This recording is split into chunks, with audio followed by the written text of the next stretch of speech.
భారతదేశ రాజ్యాంగ పరిరక్షణ కాంగ్రెస్ పార్టీ ప్రాథమిక బాధ్యతగా ఈ రోజుల్లో ఉంది.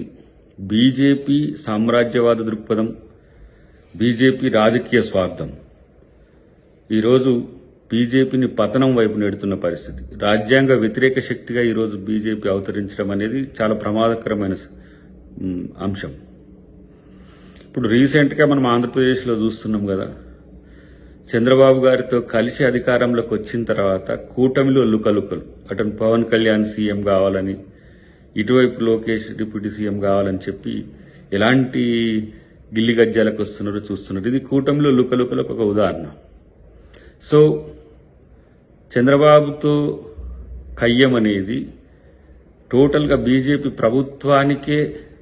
ప్రభుత్వం యొక్క ఉనికికే ప్రమాదం అని తెలిసిన తర్వాత తగ్గుతున్న పరిస్థితి ఉన్నప్పటికీ కూడా పవన్ కళ్యాణ్తో తాను ముందుకు వెళ్లి ఏ విధంగా టీడీపీని పక్కన నెట్టాలనే వ్యూహం నిరంతరం ఆలోచిస్తూనే ఉంటుంది.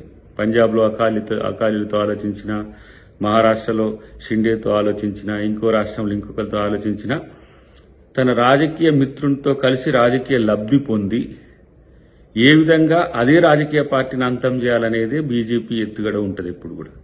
కాబట్టి వాళ్ళు జాగ్రత్తగానే ఉన్నారు.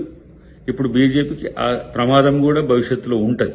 2029లో పూర్తి స్థాయి తామే అధికారంలో రావడానికి చేసే ప్రయత్నాల్లో భాగంగా అటు సౌత్లో ఇటు నార్త్లో అన్ని రాజకీయ కుట్రలు చేస్తుంది. జమిలీతో చేసే ప్రయోగాలు కావచ్చు, లేకపోతే మతంతో చేసే ప్రేరేపిత రాజకీయాలు కావచ్చు. ఇప్పుడు మీరు చూడండి, అయోధ్య దేశ ప్రజలందరిదైనప్పటికీ కూడా బీజేపీ సొంత వ్యవహారంగా చేసింది.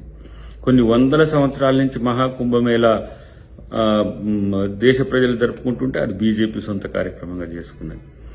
తర్వాత ఈ దేశంలో ఉండే రాజకీయ ప్రత్యర్థుల మీద శత్రుత్వాన్ని మించి కసిని పెంచుకోవడం దానికి ఆనవాయితీగా మారింది. ఇతర దేశాల్లో ఉన్న భారతదేశానికి శత్రువులైనా సరే వాళ్ళతో ప్రేమగా ఉంటుంది.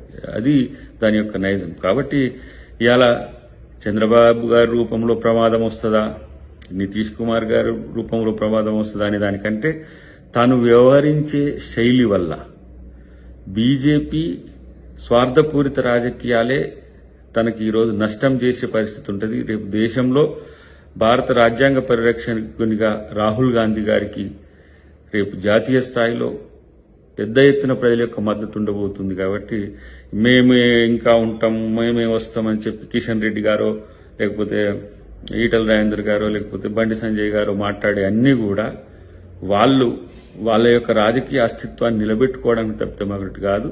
రాబోయే రోజులన్నీ కూడా ఇండియా కూటమి అనేది గుర్తుంచుకుంటే మంచిది.